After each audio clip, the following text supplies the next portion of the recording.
This next workout, you will need a foam roller. I prefer the longer ones just because it's going to help you with your some of the positions we're going to be in. So what you are going to first do is have a seat on your foam roller. If you have a smaller foam roller, you will probably need to grab like a pillow and sit on the pillow, and then your upper body will be on the shorter portion of the foam roller. So we're just going to work into this. You're just going to lay on your back, and I want you to just make sure that the 3 points on your back are your head is on the foam roller, that mid-back, like shoulder blade area, is on the foam roller, and tailbone is on the foam roller, or right above the tailbone. So from here, we're just going to bring our arms up, and then we're going to let them open up and out to 90 degrees. And we're just going to hold here and just work on breathing. Remember, this is the breathing portion, so I just want you to think about breathing. And when you breathe in, remember to think about breathing into that foam roller. Remember not to worry about what the belly is doing or anything. We're just practicing breathing, opening up that chest, kind of resetting our posture right here while we breathe. If you don't have a foam roller, you're welcome to do this laying down on the mat and then opening the arms up out to the side. It's just not going to be quite the same.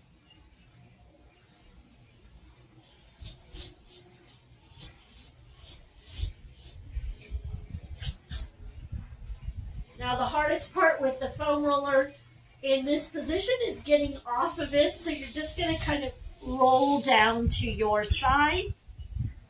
And then you're going to take the foam roller and you're going to put your mid-back, so right about the shoulder blade area, on that foam roller.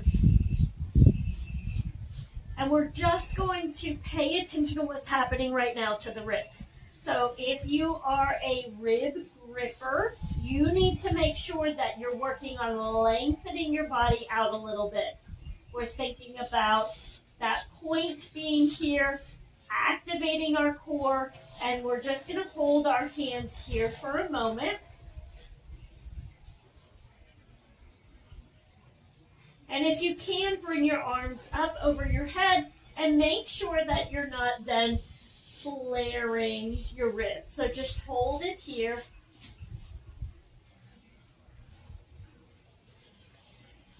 And then relax your bottom down. From here, you're going to place your hands behind your head, and we're going to work into some of that rib mobility.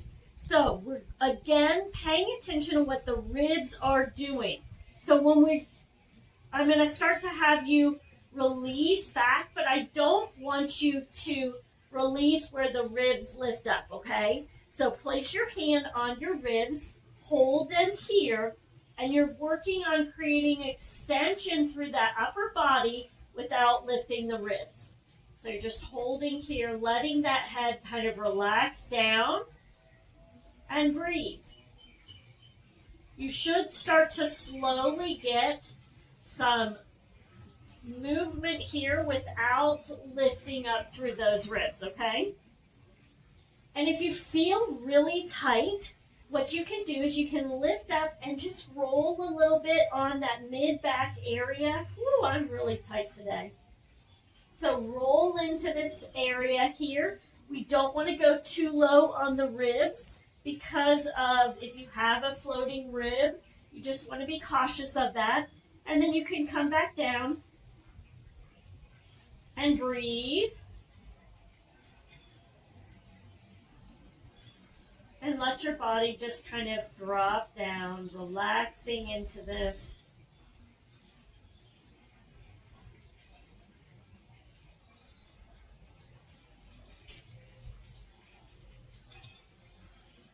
And then slowly you can start letting the ribs lift just a little bit, but again, we're not arching into the back to create that. You might want to drop down a little bit and do the same thing trying to work on the mobility here. So we're just kind of going through different portions, keeping the ribs where they are and moving through this position, okay? So I'm not going here. You see the difference? This is ribs lifting and lowering. Here, ribs stay still, and the movement is occurring around like the upper body. Same thing here. A little bit harder to do in this mid-back area. And then relax. Last exercise you're going to do is you're going to place that foam roller back behind you. We're going to roll back and down. Again, we're going to focus on our breathing. Make sure that the arms first are going to go up over your head. Then you're going to let them drop back on the foam roller, paying attention to the rib cage, not letting it to lift up.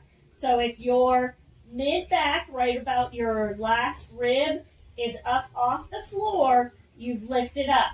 You've got to keep the rib cage down. You'll feel how your core has to stay working here to make this occur. My palms are facing in towards one another. I'm gently pressing into the foam roller. Depending on comfort level, you might have it up a little bit. This here is why I like having a wider foam roller, because it makes it a little bit easier to do this. And you're focusing on breathing again. You're going to breathe in, trying to expand that rib cage down. So you're going to see, like for me, I'm pulling away from the ground right here, from the floor. I don't know if you can tell, but I'm pulling away. I want to work on creating breath and expanding into this. You're trying to melt into the floor, not pull away from the floor.